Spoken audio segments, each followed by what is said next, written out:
Hey everyone, welcome back to Crypto Cash. Thank you for joining me here. Hope you're having a great day. Let's take another look here at XRP, see what's going on. Pretty straightforward. We rejected off our macro point of control at 240, and just know that's a tentative resistance. Until we break above it, we may experience a little bit of discomfort at this range. What I mean by that is if Bitcoin pulls back, we'll probably see the same for XRP. We're seeing a very similar pattern here as far as kind of rejecting in this 104 to 103K range for Bitcoin, and it's no difference here for XRP. Do I think XRP is going to drop hard? No, but I do think it is subject to pulling back to its local high, or more importantly, its local point of control here at about 220. So that's kind of where we're at there in the overall sense. Let's go ahead and take a quick peek at the back end, see if there's anything telling here on liquidation, where we might see the price go up or down. Please hit the like button, folks. Comment below if you get a chance. Let me know where you're at with everything here on your XRP trades. And more importantly, just get used to hitting the likes button every single time you watch my video. I greatly appreciate it. Helps grow the channel because unfortunately my likes are very low, but I get super good comments. So it's like, good compliments, no likes. What's the problem there? So I'll just keep asking every time, and I hope you appreciate the content here. So no ranges here above the price action for liquidation. That's fantastic. We got some late shorts at about 245. So from an incentive standpoint for market makers, there's not a lot of momentum, or sorry, there is momentum.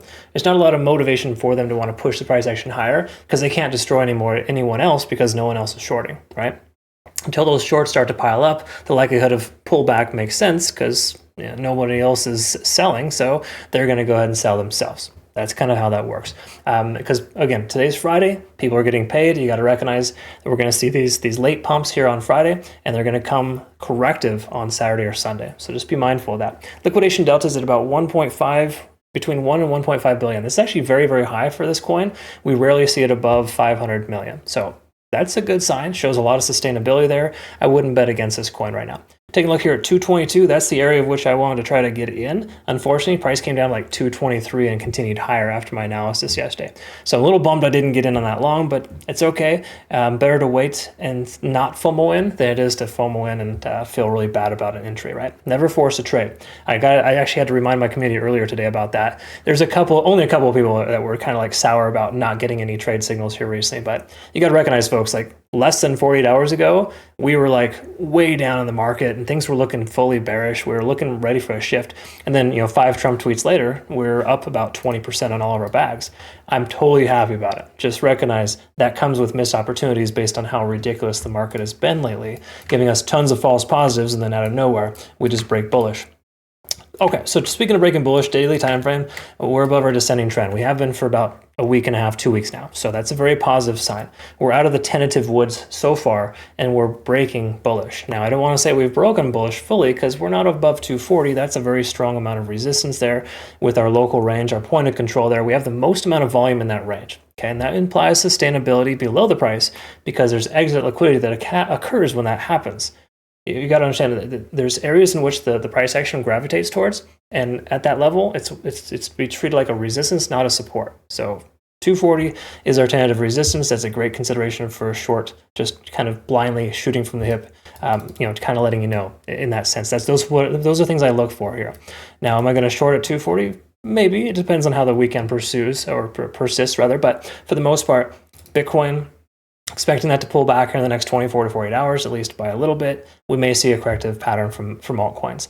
Now, when it comes to MACD, we're converging. The daily time frame looks fantastic. We're back up over our moving average. There's really nothing there that's going to be like, hey, we got some hidden bearish divergence. There's nothing like totally like sneaking or lurking in the background. If the price pulls back, it's going to just be because Bitcoin pulls back. That's the only reason. When we look here, though, we can see we got a pretty significant price moving average range percentile notification. So when you see this big red bar here, at least this is on my charts. Not everybody has this. This is one of my custom indicators, but it tells me that we have a massive overextension and that capitulation is inevitable. 9 times out of 10 or 8 out of 10 times, it's a pretty high statistic. When this indication occurs, we have way too much volume in a small amount of time, and there's commonly going to be some selling pressure to result that. The thing we want to look for is sustained volume. So far, we have that in the 4-hour time frame. We can recognize the last couple of candles have been pretty solid. So what we want to pay attention to is on the hourly, if it starts to taper off, then we're in trouble. And we are actually kind of tapering off here. If you look at this volume is starting to dry up as far as pulling back here down now lower. That being said, if this volume doesn't continue throughout the weekend, which is less likely, then we're more likely to see the price pull back, okay? Now, the areas in which we are going to pull back to are typically halfway points. So 0.5 fib levels makes sense. This is where Fibonacci retracement can be very beneficial. I know there's a lot of folks out there that use it incorrectly. They use it for everything, and I think it should be used in confluence with other things. What I mean by that is we got our 0.5 fib level at 225. That's a logical place of retracement because we got a local high there. This price spent some time, but for the most part here, 0.618 makes the most sense because look at this here. We got a lot of volume right there about 220.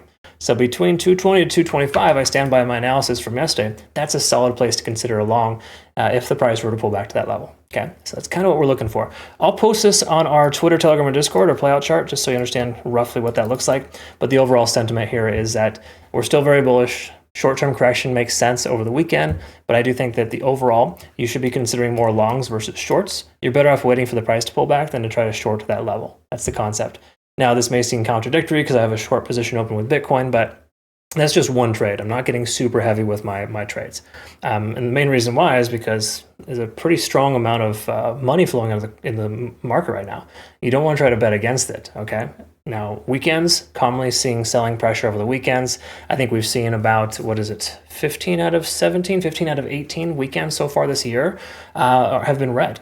Okay, so statistically, we are unfavorable to see a very strong weekend. But I really hope I'm wrong. Price goes up, Bob's your uncle, all are good to go, right? But between now and then, those are some solid areas of consideration if the price were to pull back. And we're just going to have to hope for that low 100K mark for Bitcoin before we just go hard and long to the moon, right?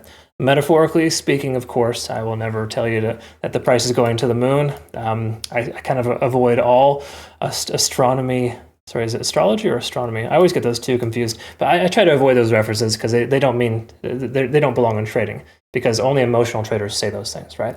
Anyways, conversation for another day. Thank you so much again for the awesome feedback, by the way. You've been great. I'm getting more likes on my Twitter, Telegram, and Discord as well, so greatly appreciate you doing that too. And overall, I think that we are looking in a pretty good shape right now in the market. So thanks for being part of that, and I'm happy to be part of that with you. Last but not least, join us over at Bitunix. Awesome deposit reward bonus between now and May 14th. Take advantage of that, easy money, honestly. This exchange is awesome. No KYC or VPN required too. So they've been a good favorite of ours for over a year and a half now. They've been awesome to us. Thank you again. All right, have a good one. We'll see you in the next one. Take care.